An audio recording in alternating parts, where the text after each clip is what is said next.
नमस्कार, आप देख रहे हैं न्यूज भारत 24 और मैं हूं आपके साथ अजय झा। हाजिर अब तक की 10 बड़ी खबरों के साथ। प्रधानमंत्री नरेंद्र मोदी ने कर्नाटक में एक चुनावी सभा को संबोधित किया।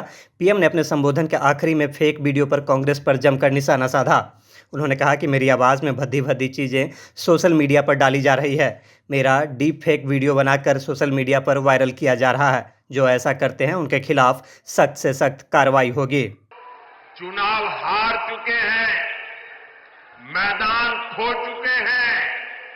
ये लोग इन दिनों टेक्नोलॉजी का उपयोग करके फेक वीडियो बना रहे हैं।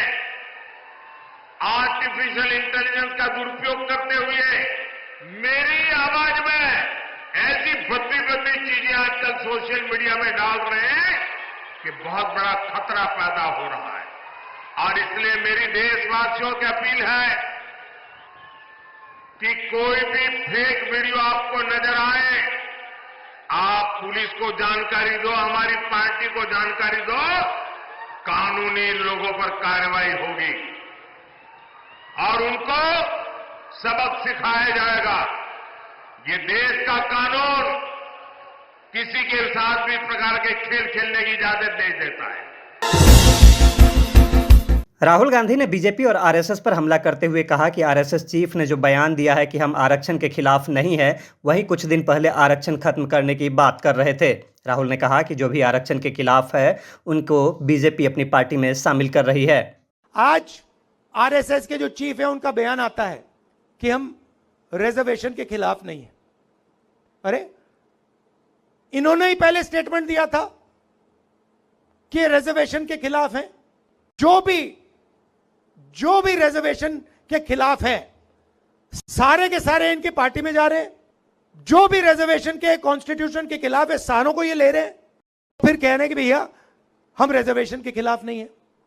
और इसका लक्ष्य क्या है मैं बता देता हूं, क्योंकि ये 20-22 अरबपतियों की मदद करना चाहते हैं। अमित शाह आज 20 दिनों के अंदर तीसरी बार बिहार के दौरे पर हैं। अमित शाह ने मधुबनी के झंझारपुर में जेडीयू प्रत्याशी रामप्रीत मंडल के लिए वोट मांगा। अमित शाह ने जनता से पूछा कि आप ही बताइए, क्या लालू यादव देश के प्रधानमंत्री बन सकते हैं? स्टालिन और राहुल गांधी पीएम बन सकते हैं क्या? शाह ने कहा कि अगर गलती से इंडी गठबंधन की सरकार बन जाती है तो ये लोग एक एक साल अलग अलग प्रधानमंत्री बनेंगे। एक साल लालू जी प्रधानमंत्री बनेंगे, फिर एक एक साल अन्य नेता, और आखिर में थोड़ा कार्यकाल बचेगा तो राहुल गांधी को प्रधानमंत्री बनने का अवसर मिलेगा। अलायंस अगर जीतता है तो देश का प्रधानमंत्री कौन बनेगा?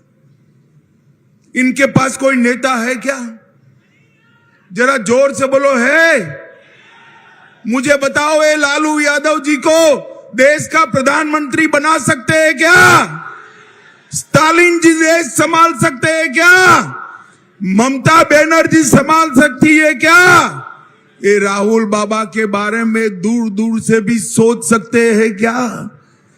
झंझारपुर वालों, अगर भगवान न करे इनमें से इंडिया अलायंस की सरकार आई तो इन्होंने कहा था एक एक साल हम प्रधानमंत्री पद बांट लेंगे। एक साल शरद पवार जी बनेंगे, एक साल लालू जी बनेंगे, एक साल ममता जी बनेगी, एक साल स्टालिन बनेंगे, और कुछ बचा खुचा होगा तो राहुल बाबा बनेंगे।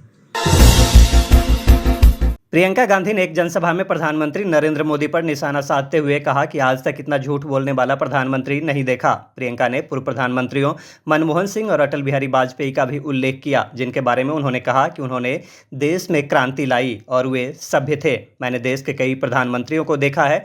इंदिरा जी देश के लिए शहीद हुई, राजीव जी को मैं टुकड़ों में घर ले आया, वो देश के लिए शहीद हो गए। मनमोहन सिंह जी इस देश में क्रांति लेकर आए। अटल बिहारी वाजपेयी जी भी विपक्ष में थे, जो कि एक सभ्य व्यक्ति थे। कोई जिम्मेदारी नहीं होती प्रधानमंत्री की देश के प्रति, कोई जिम्मेदारी नहीं होती जनता के प्रति कि जनता के सामने मंच पे खड़े हो सच बोलो। यही जिम्मेदारी होती है। ये दिल में लेके ये जिम्मेदारी उठाते हैं प्रधानमंत्री। मैंने देखे हैं ऐसे प्रधानमंत्री, और मैं ये नहीं कह रही हूं कि सिर्फ मेरे परिवार के सदस्य थे। हाँ, इंदिरा जी थी, शहीद हो गई देश के लिए। हाँ, राजीव जी थे, टुकड़ों में घर लाई मैं उनको, शहीद हो गए इस देश के लिए। लेकिन मनमोहन सिंह जी भी थे जो क्रांति लाए इस देश में। कांग्रेस पार्टी को ना देखे तो वाजपेयी जी भी थे जो सभ्य इंसान थे कम से कम। और मैं दावे के साथ कह सकती हूं कि यह देश का पहला प्रधानमंत्री होगा जो आपके सामने इस तरह से झूठ बोलता है, जिसके दिल में इतनी भी भावना नहीं है कि मैं जनता के सामने बोल रहा हूं, मेरे मुंह से सच निकलना चाहिए। सारण सीट से राजद के प्रत्याशी रोहिणी आचार्य ने किया नामांकन के बाद एक जनसभा को भी संबोधित किया गया। इस दौरान राजद सुप्रीमो लालू प्रसाद यादव, तेजस्वी यादव और वीआईपी के मुकेश सहनी भी मौजूद रहे। राजद के नेताओं ने मोदी सरकार पर हमला करते हुए रोहिणी आचार्य को जिताने की लोगों से अपील की। अरविंद केजरीवाल से जेल में मिलकर लौटी आम आदमी पार्टी के मंत्री आतिशी ने मीडिया से बातचीत में कहा कि अरविंद केजरीवाल ने अपना हाल न बताते हुए दिल्ली वालों के बारे में पूछा कि काम कैसे चल रहा है, क्या स्कूलों में किताबें टाइम पर पहुंच रही है। उन्होंने पूछा कि मोहल्ला क्लिनिक में दवाइयों की समस्या खत्म हुई कि नहीं, गर्मी में दिल्ली वासियों को पीने का पानी उपलब्ध हो रहा है कि नहीं। अरविंद केजरीवाल जी से मुलाकात करके आ रही हूँ। मैं जैसे ही उनसे मुलाकात करने पहुंची तो मैंने उनसे पूछा कि सर आपका क्या हाल है। तो उन्होंने मुझे कहा कि तुम मेरी चिंता मत करो, मेरी सेहत की चिंता मत करो, तुम मुझे बताओ कि काम कैसा चल रहा है, सब कुछ ठीक है कि नहीं है, क्या स्कूलों में किताबें टाइम से पहुंच गई हैं, बच्चों को अपनी पढ़ाई में कोई दिक्कत तो नहीं आ रही। उन्होंने पूछा कि क्या मोहल्ला क्लिनिक में जो दवाइयों की समस्या चल रही थी वो समस्या हल हुई कि नहीं हुई, क्या दिल्ली को लोगों को दवाइयाँ मिल रही हैं। उन्होंने उसके बाद कहा कि ये ज़रूर इंश्योर करना कि गर्मियों का मौसम आ रहा है, दिल्ली वालों को बिल्कुल भी पानी की समस्या नहीं होनी चाहिए। उनको इस बात की चिंता है। उन्होंने अखबार में भी कई रिपोर्ट्स पढ़ी हैं, तो उन्होंने मुझे कहा है कि पानी की समस्या दिल्ली वालों को बिल्कुल भी नहीं आएगी। बीजेपी के वरिष्ठ नेता और रक्षा मंत्री राजनाथ सिंह आज लखनऊ संसदीय क्षेत्र से अपना नामांकन पत्र दाखिल किया। उन्होंने यूपी के मुख्यमंत्री योगी आदित्यनाथ, उत्तराखंड के मुख्यमंत्री पुष्कर सिंह धामी और राज्यसभा सदस्य सुधांशु त्रिवेदी की उपस्थिति में अपना नामांकन पत्र दाखिल किया। बीजेपी दफ्तर से राजनाथ सिंह जब नामांकन पत्र दाखिल करने निकले तो उनके रोड शो में लगातार जय श्री राम के नारे लगते रहे।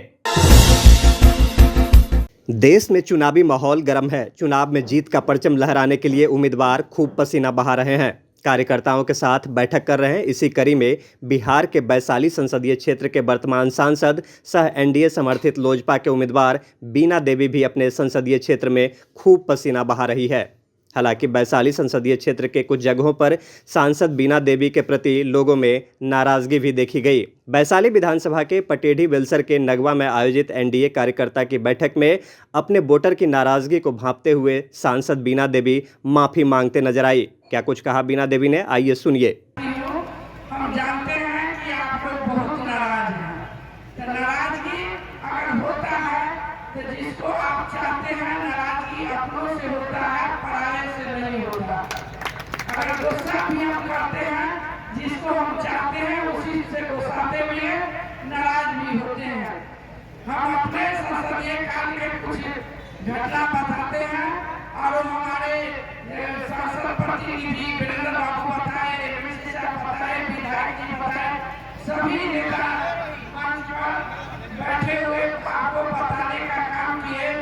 तो जब मैं चुनाव जीत के गए, आप याद करिए कि उस समय 2-3 महीना के बाद कोरोना काल आया, 2 साल लॉकडाउन हुआ, उसमें कोई किसी से मिलते नहीं थे।